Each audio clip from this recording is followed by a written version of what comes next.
The rumor is the Blazers are getting sold here in the next few months. And I think that they're being sold to Little Caesars Pizza. They're going to be the hot and ready team of the NBA. $5. Cheap and low quality. Get out of here! What? Get Whack! out. Get out. Get out. Get out. Thank you. Yeah. Faster. Hey, Popovich doesn't like that one either. And another technical foul. And this is when Duncan's out of the game. He's thrown Duncan out of the game.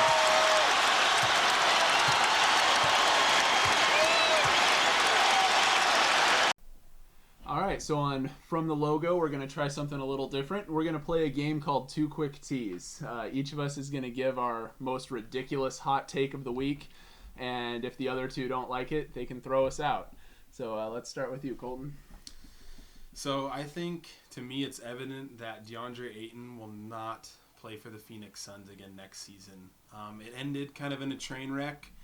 Monty Williams, he's not friends with Monty Williams right now. He refused to go back in the game when they were down 40 or so. So I think that somehow, one way or the other, whether sign or trade or free agent, Deandre Ayton will leave Phoenix. Whack! That's a T for me. And I think that because the Suns would be fools to let a 7-foot number 1 overall pick go. They'll figure out a way, man. Both Ayton and the Suns, it's in both of their interests to get a deal done. He can make more staying with Phoenix. Phoenix can obviously retain his skills. I think that he's staying. I'm not tossing you out, but I agree that I think it's in Phoenix's best interest to try to hold on to him. But I think we've seen it so many times over the last few years where a superstar, if they want out, they find a way to get out. They push their way out, and I don't think he's happy there anymore. And he's got to be tired of his team underperforming in the playoffs. Here's the problem. Robert Sarver, we've seen it before. He's cheap.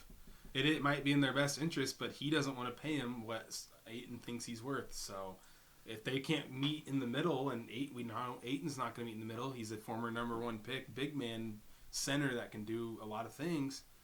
Well, he's gone. The collective bargaining agreements are definitely stacked in the way, though, that keep the picks. Like, I can't even remember the last time a pick that high that's, like, become a superstar left in free agency at that young. Like, when was the last time an owner got that cheap and wouldn't just pay him what he's owed? I don't know, man. He's paying guys lately. And he's got to be like, I'm done doing that. That's enough money. He could have extended him last year. Especially with this scandal that's been unfolding for like the last 3 years. Yeah.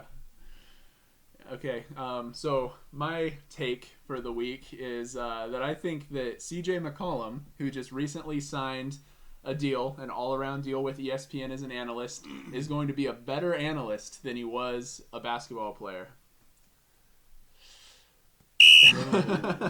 T from Coleton. Disagree. Okay, so this one's kind of one of those soft technicals where like a player's laughing and then the refs for some stupid reason call technical.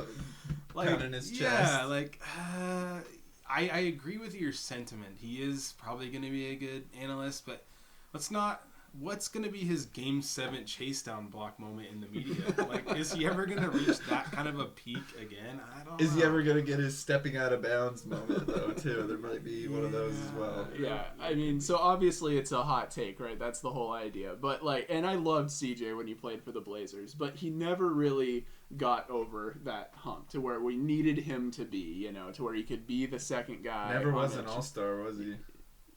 He was an all-star. No, never was. Yeah. Yeah, I think he maybe would have a couple years ago if not for injury. I remember that year happening. But anyway, yeah, I love CJ, but I think that with his journalism background and the fact that he's already done some reporting for ESPN, I think he's going to be great. And really, I'm saying this as a positive to CJ. I think that he's going to be a really smart analyst who brings a lot to the network. I broke my back, spinal. I'm looking forward to seeing what he does during the finals this year. Yeah, I'm not tossing you out. I agree with you. Like you said, I think that his journalism background is going to help him a lot in that stage. And let's face facts, he can't be worse than Reggie Miller. I mean, he could. The level of talent that they have at broadcaster right now is like null. I think that he could honestly make a splash there just by being average. He'll be better than most of what they got on there. You don't like Kendrick Perkins? Okay, I like Kendrick. I like Kendrick. There is a serious vacuum on ESPN. I think that CJ is exactly what they need. So I think he's going to be great. I think we'll be watching him as an analyst for decades. I'm excited to see what he does. It'll be interesting to see. Agreed. All right, my hot take of the week is that the rumor is the Blazers are getting sold here in the next few months. And I think that they're being sold to Little Caesars Pizza. They're going to be the hot and ready team of the NBA. $5. Cheap and low quality. Get out of here! What? Get Whack! out! Whack! Get out! Get out! Get out! Thank you. Yeah. Faster. So that's what happens when your take is that ridiculous. They're not going to get bought by Little Caesars. That's just not how the NBA works. But I will say I'm a little concerned about the Blazers getting sold. I think, there's so many different types of owners out there, as we've seen throughout our lifetime. And if we get bought by someone who doesn't care about basketball versus like a Mark Cuban who only cares about the basketball, it could be a problem. I would argue that what we saw last year when the Blazers were tanking was the hot and ready, cheap Blazers. It was the tanking Blazers. And I think as it is right now, you can't get much worse than what we've seen with Jody at the helm. I mean, we've seen her at games.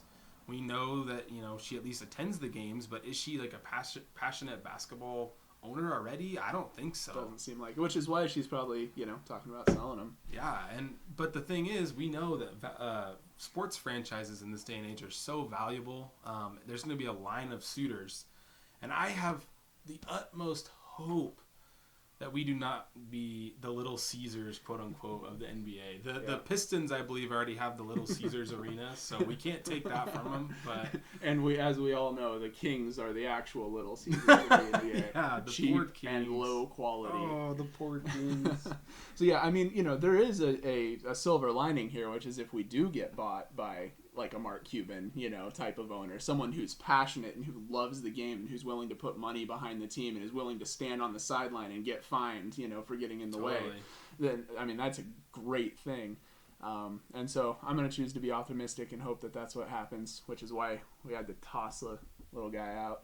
What a take that was. What a take that was. Let's just hope that if we're talking pizza places, it's at least Domino's quality, because that is a low bar to clear. No. All right. Well, what do you guys think? Do you think that the Blazers, are they going to sell, or what kind of timeline are we looking at for a sale, or who should they try to sell to, or do you have any crazy hot takes for the week that we should respond to next week? Let us know down in the comments. Do you have any potential owners in your mind too? Do you have anybody that stands out? Any of those billionaires? Elon Musk, he's lurking. You never know what he's going to do. But yeah, let us know down below, and we'll see you next time. Like, comment, subscribe. Can I come back in now, please? Get that front and center. Could I please be allowed back in?